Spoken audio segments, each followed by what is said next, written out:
Well, in growing up, I've had some funny cases of people using the Bible. I was going to share a couple of those with you tonight, and also look at a few cases of misused Bible passages. I thought, in honor of the little guys that got up this morning, tonight for dinner, maybe we could start out with this. Now, maybe I have to get up on a chair to do this, right? Let's see.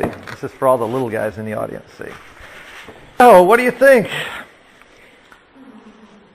Who rode the first motorcycle in the Bible? Moses. All right. Explique. Oh, the triumph in the wilderness. There you go. That beat mine. See, I thought it was David when they heard the sound of his triumph throughout the land. That's good. That's good. I have to remember, Moses beats David. That's good. All right, one more for you then. Shortest man in the Bible. Oh, that's right. Bildad the Shuhite. That was good. See? So nice to see.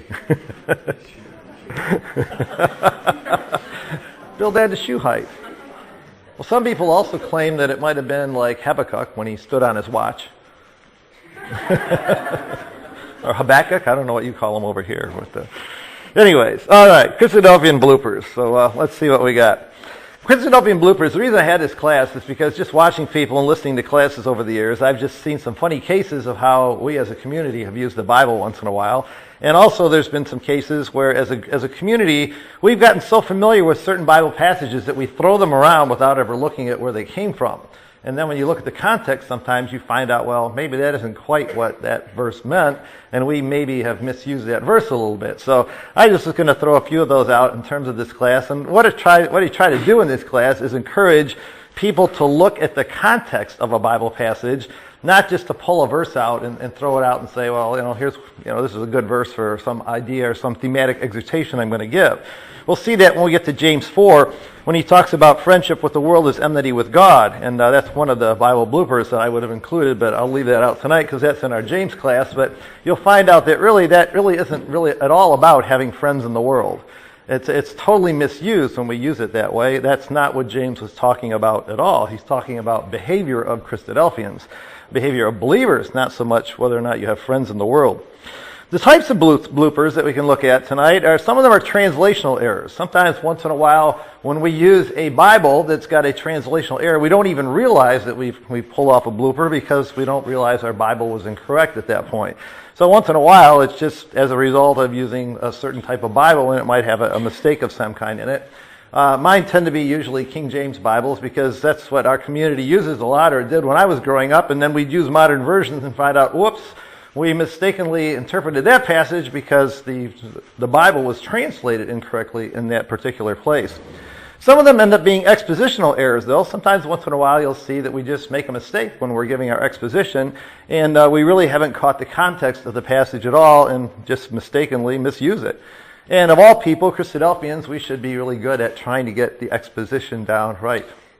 We're going for mood tonight? We're going to go set the right tone. I thought maybe for bloopers you'd be like changing the lighting up and down or something. That's good. Oh. So if we get to some real exciting ones, maybe you can make the lights flicker. Okay. A little drum roll while we're doing it. So that could be that you have sometimes there's misunderstood words that are there in our Bibles. Sometimes it's a misunderstood context. Other times the history is misunderstood, that we really didn't know the historical context of the passage when it was used, and so we end up applying it the wrong way. And sometimes we just plain old we misunderstand the actual passage. But those are the kind of things that we're going to look at as some of the bloopers. Now, there's my list of bloopers. At least that's the list for tonight. And this is an audience participation class, you see. You can look at that list up there and see if there's any of those that interest you. And I'll give you a chance to pull them out, and you can pick a few yourself. I'll start out with a few, but then we'll come back to the list and see if there's any there that you like. Those are just things that I've noticed. Now, the one that we just started out with in the readings, we probably ought to look at that one, either first or second. I don't know, maybe we can start off with the one on the top up there, but not always bad to start with the first one. The one about the helpmeet. Now, I don't know about over here in Australia, but in the United States, it's really common. There are people that use this phrase, helpmeet. And our brethren use it because it was a King James word. And now today, with our English, they don't understand that meet was actually a verb. And our poor sisters are referred to as helpmeets, like your chunk of lamb like we had for dinner tonight or something like that.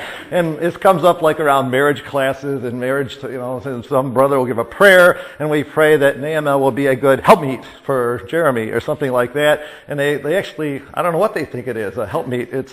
But we use the phrase almost like it was like one word, a helpmeet. And that's just because we don't understand today that if you have a modern version, you can see that the NASB there uses the phrase, a helper suitable for him. Some of the other versions, the New King James, they say a helper comparable to him. Some of the versions say a helper fit for him. But the actual word meet, M-E-E-T, there was not like a chunk of lamb, but it was a verb that was used, and that's really what this meant. So we really shouldn't refer to our poor sisters as helpmeets. There really is no such thing. Now, do people do that over here in Australia? Maybe you don't even do that here. But we get this a lot in the United States and Canada. I've seen it thrown around that people just mistakenly think there's such a phrase as a helpmeet, like it's a one-word chunk for girls. And that's just a mistake. That's not really what it was ever intended to be. So that's the kind of thing as far as Christadelphian bloopers go. I always found those funny. I don't know about you, but when brethren would use those phrases in prayers, it would be like I could almost crack up. And sometimes in classes when they would say a helpmeet, it was like, what do you think this poor girl is? A helpmeet. So that's the kind of thing that I just wanted to look at tonight.